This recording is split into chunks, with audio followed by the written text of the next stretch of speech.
Oi gente, tudo bem? Eu sou a Patrícia Potronieri e bem-vindos ao meu canal. E esse é mais um vídeo de últimas leituras. Fazia muito tempo que eu não trazia esse tipo de vídeo aqui no canal, porque eu simplesmente me empolguei demais lendo e eu esqueci de gravar.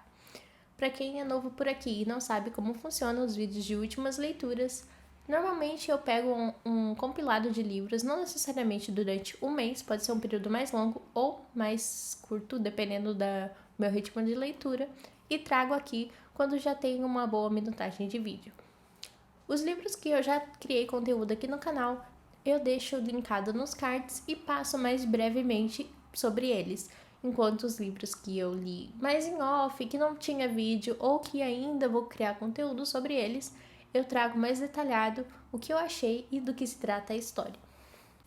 Já quero lembrar aqui, se você não é inscrito, não se esqueça de se inscrever, deixar seu like e comentar aqui qual foi seu livro favorito aí do mês de setembro. E o primeiro livro que eu li foi 1984, do George Orwell, e aqui a gente acompanha uma sociedade que vive num regime totalitário. Ou seja, eles são controlados desde o que eles podem vestir, falar, escrever e até mesmo pensar. Nosso protagonista, ele trabalha para esse governo, né, reescrevendo coisas. Então, por exemplo, tem uma matéria falando sobre uma guerra que esse país passou. Ele vai lá e muda os fatos históricos até dessa guerra para parecer que o partido é algo bom.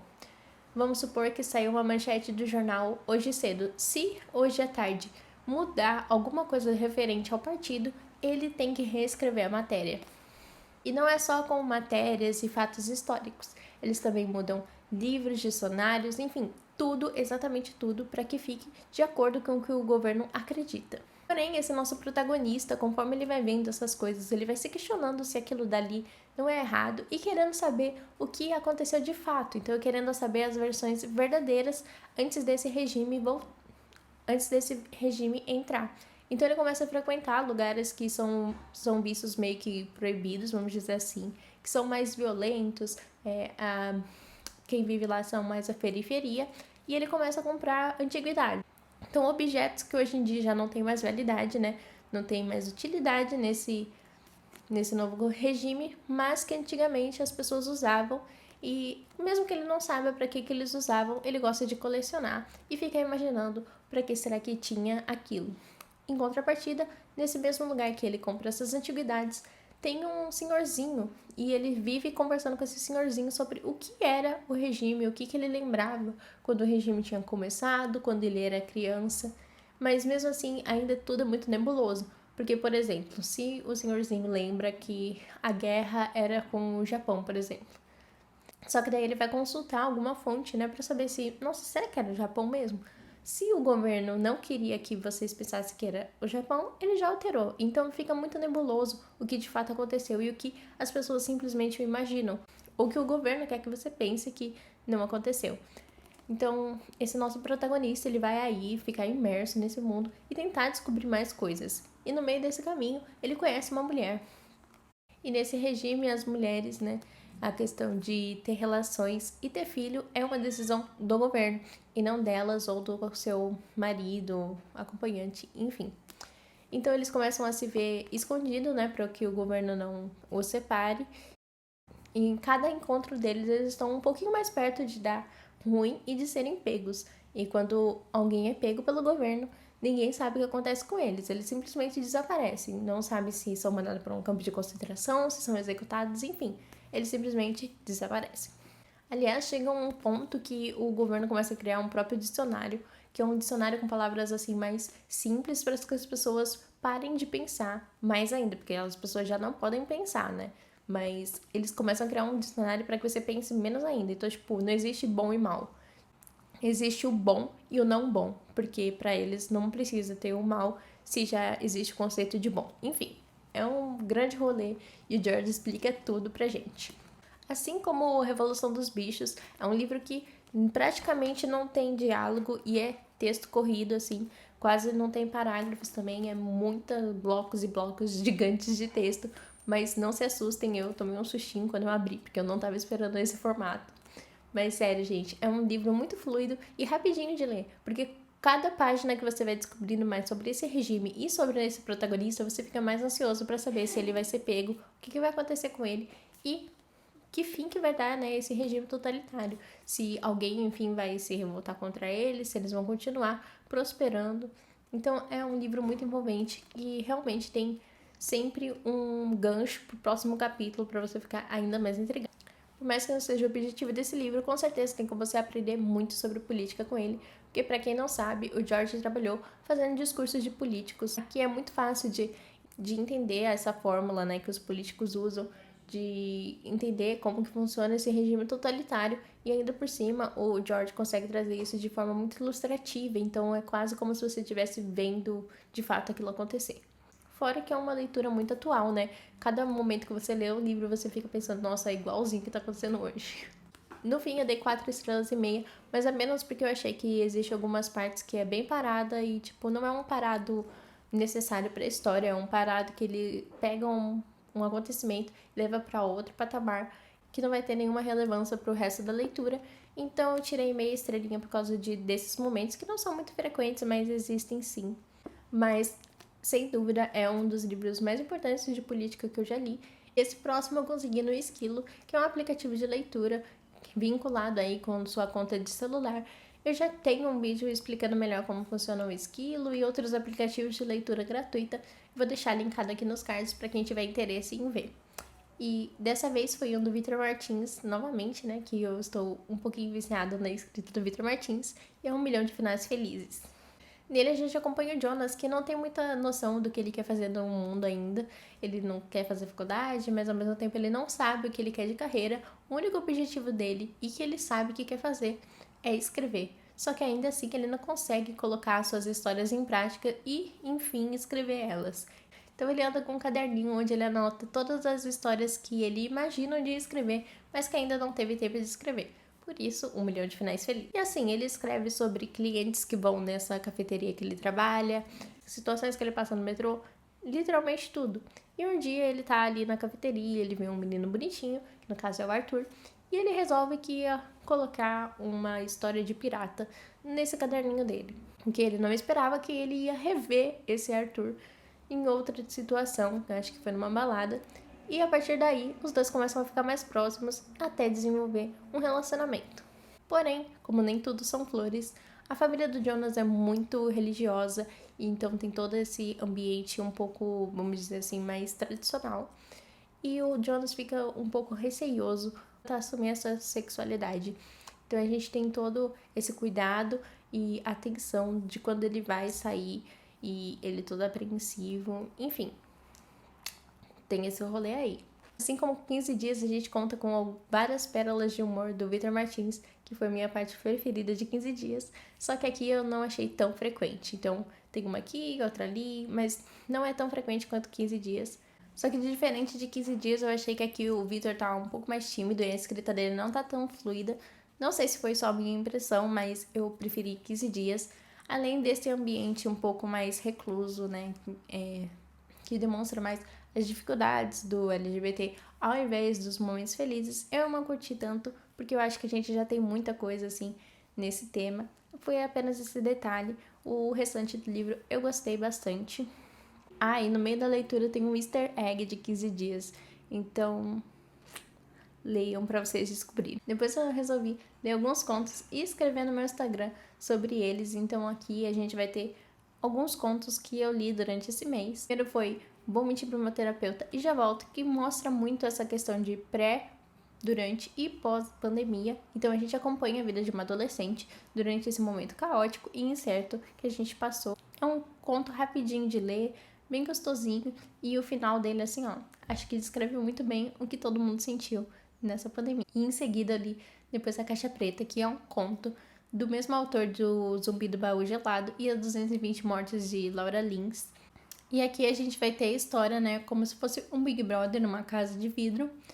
E toda vez que um personagem ou faz alguma coisa que a produção não concorda, ou algo que não estava como combinado, essa pessoa vai pra Caixa Preta e depois que ela volta totalmente mudada e praticamente irreconhecível. Por mais que eu não curta muito esse reality show, né, o Big Brother, eu gostei bastante da premissa, mas eu acho que poderia ter sido um pouco mais bem desenvolvido, eu não sei, acho que faltou alguma coisa ali. O favorito do autor ainda é o Baú do Zumbi Gelado, Mas ainda assim, né, gente, o Rafael escreve muito bem e com certeza você vai ficar envolvido aí nesse conto, que é rapidinho de ler e tá disponível no Kindle Unlimited. Depois, indo pra uma vibe mais romance, eu li Eu e Você Contra o Mundo, que conta a história de dois amigos que eles vão passar as férias ali juntos, depois de passar um bom tempo sem se encontrarem. E aí, então, o Davi tem a brilhante ideia de que os dois iam marcar encontros no Tinder com pessoas simplesmente aleatórias, assim, que eles iam encontrar naquele momento, e eles iriam ali ter um encontro duplo. Só que, enquanto esse casal aí não chega para que eles, enfim, tenham esse encontro, os dois começam a conversar e se reencontrar, né? Ter essa ligação de amizade que eles tinham antes. E no meio disso tudo, a gente tem um Friends to Lovers, que é um romance bem gostosinho. Eu acho que nesse caso nem é conto, eu acho que é quase uma novela, porque tem 130 páginas mais ou menos, mas com certeza eu recomendo, é bem gostosinho de ler, é bem levinho, toca alguns temas importantes aqui e ali, mas não é de fato o foco da história é realmente esse Friends to Lovers. Depois eu li sobre Namoradas e Lobos, que conta a história da Lúcia, que é uma lobisomem ali, a família inteira dela praticamente é, e a autora mesmo diz que esse conto é para o Teen Jacob aí, de quem gosta de Crepúsculo. E assim, essa Lúcia vai passar o dia de aniversário de seu relacionamento com a sua namorada, logicamente. E daí o que acontece? É noite de lua cheia e a família dela fala, né? Menina, não faz isso, senão vai dar ruim. Só que ela fala, não, eu vou fazer isso porque eu quero ter esse dia especial com quem eu amo. Só que logicamente, né, gente, deu ruim e ela mordeu a namorada dela. E enfim, a namorada dela descobre que ela é uma lobisomem, porque até então ela não sabia. Então a gente vai ter aí nesse conto bem curtinho, falando sobre essa questão do relacionamento delas, como era antes, né, dela descobrir que a namorada é uma lobisomem, ela descobrindo e toda essa bagunça que aconteceu em apenas um dia. Agora eu vou falar de livros que já tem um conteúdo aqui no canal, então eu vou passar mais brevemente sobre eles, para não ficar muito longo aqui o vídeo e também para não ficar enjoativo para quem já viu esses vídeos. O primeiro deles é Diáspora, que é uma alta fantasia nacional, onde a gente acompanha a história do Trisno. Trisno nada mais é do que um mago, ele mexe com magia, assim, vamos dizer. E um dia tá tendo ali uma guerra entre dois grupos e ele usa a diáspora. E o que tem de mais, né, ele ter usado essa diáspora? Essa diáspora é uma magia muito difícil de ser utilizada e quem geralmente utilizava ela hoje em dia já não existe mais. O fato dele ter conseguido utilizar a diáspora levanta uma grande problemática ali na sociedade. Todo mundo fica ali se questionando tanto da capacidade que ele tem quanto o que ele é. Porque como assim ele conseguiu usar essa magia tão rara? E a partir daí, junto com os personagens, às vezes acompanha o descobrimento de quem é esse Trisno, como que ele surgiu, para que ele surgiu. Tem também a questão que ele tem um anel e um colar ali que meio que protegem ele. E depois a gente descobre ainda que ele foi selado. Ou seja, o bicho é perigoso mesmo. Então, cada vez mais você fica incerto, né? Fica nessa dança se você fica do lado do Trisno ou não, porque tem muitos momentos que ele parece que ele é o herói da história, que ele fez tudo que ele fez pra salvar, mas ao mesmo tempo você fica naquela questão, mano, se ele é tão perigoso e selaram ele, será que a gente tá do lado certo da história? Mas enfim, é um ótimo livro para quem gosta de fantasia, ainda mais de autores nacionais. Eu vou deixar o link aqui nos cards para se você quiser ver meu vlog de leitura, porque foi uma leitura muito gostosa de fazer e que eu com certeza recomendo. Gente, depois que eu gravei esse vídeo aqui que eu lembrei que eu tenho Diáspora versão física para mostrar para você, porque demorou bastante para chegar, então eu tinha simplesmente esquecido que eu tinha a versão física, mas está aqui, gente. Comprem. Em seguida ali é Assim que Acaba, da Colleen Hoover. E em Assim que Acaba a gente acompanha a história da Lily. Quando ela era adolescente, por meio de um diário, a gente vai vendo esse ponto de vista dela. Quando ela conheceu o Atlas, que era um morador de rua, e ela ajudou ele, deu comida, abrigo, roupa. Enfim, ela realmente ajudou a levantar esse menino aí, que tinha mais ou menos a idade dela. Acho que ele tinha uns 18, se eu não estou enganada. E nos dias atuais, a gente tem ela abrindo sua floricultura e no meio disso tudo, ela conhece um menino que ela tinha visto uma vez num prédio, que é o Riley. E esse Riley começa a desenvolver ali uma relação com ela. No começo ele fala, olha, não quero nada sério, só quero ter ali minhas noites e boa, cada um do seu canto. Só que ela começa a insistir muito nesse relacionamento e eles começam a se conhecer cada vez mais, até que enfim eles se casam. Só que se você acha que tá tudo bem, está tudo perfeito, meu amor, isso é Colin Hoover. A gente acompanha esse relacionamento dar errado, mas ao mesmo tempo essa questão de ele não é ruim, ele é uma pessoa boa com escolhas ruins. E todo esse background, porque para quem não sabe, se trata de um livro sobre agressão contra a mulher. A mãe dela já sofria essas agressões contra a mulher e agora ela que entrou num relacionamento, ela também tá sofrendo. Então tem todo esse background e é um tema realmente muito importante de ser abordado e o que eu nunca tinha visto ser abordado da forma que a Colin abordou. Acho que é a melhor forma de abordar? Não, acho que poderia ter sido um pouquinho melhor, mas ainda assim eu gostei bastante do jeito que foi escrito e a escrita da Colin Hoover é muito envolvente, então você lê muito rapidinho. Depois ali, a hipótese do amor. Em A Hipótese do Amor a gente acompanha a Olive, que ela tá ali no banheiro e ela começa a chorar muito, porque a lente de contato dela vem, então ela não tá conseguindo enxergar nada, não consegue tirar a lente, tá mó no BO. E aí chega um moço e começa a conversar com ela e depois a gente pula pro próximo capítulo, que é alguns meses depois, se eu não estou enganada. E daí, nesse próximo capítulo, ela tá ali na universidade, quando de repente ela beija um cara e você não entende muito bem o porquê. E depois ela vai explicar tanto pra você, né, leitor, como pro cara que ela beijou, né? Que na verdade ela tava falando pra amiga dela que ela estaria no encontro, porque a amiga dela tá querendo ficar com o ex-namorado dela, mas não fica, porque, né, são amigas. E nesse encontro, né, ela ia tentar provar pra amiga dela que ela tinha superado e que tava tudo bem a amiga dela, né, sair com esse ex dela. Só que daí, né, ela obviamente não tem um namorado e ela foi pra faculdade fazer as pesquisas dela. E daí a amiga dela apareceu, então ela entrou em desespero e beijou esse cara pra fingir que era o namorado dela. Esse é o resumo do resumo. E é um fake dating, né, gente? Eles vão começar a fingir que estão namorando e como a gente sabe, em todo fake dating, eles acabam junto. Como eu já disse no Mais Vendidos da Veja, que foi onde eu falei sobre É Assim Que Acaba, A Hipótese do Amor e os outros 2 livros que eu ainda vou estar falando nesse vídeo, pra mim, A Hipótese do Amor tem muita característica mesmo de fanfic, e não que seja algo ruim, mas é bem aquela fórmula, então destacar muito características pontuais do personagem, como por exemplo, ele é muito forte, como ele é forte, ai meu Deus, como ele é forte. Ou, ai meu Deus, como ele é tatuado, nossa, ele é super tatuado, nossa, olha como ele tem tantas tatuagens. E também essa escrita, assim, mais simples, que eu acho que é um ponto muito positivo, porque você consegue ler, assim, muito rápido o livro. Só que eu acho que a única coisa que não tem de clichê nesse livro é realmente esse ambiente acadêmico, que foi a parte que eu mais gostei. Talvez se não fosse o ambiente acadêmico, provavelmente eu não teria gostado. E acho importante aqui também falar que A Hipótese do Amor é um romance clichê, só que é um romance clichê adulto.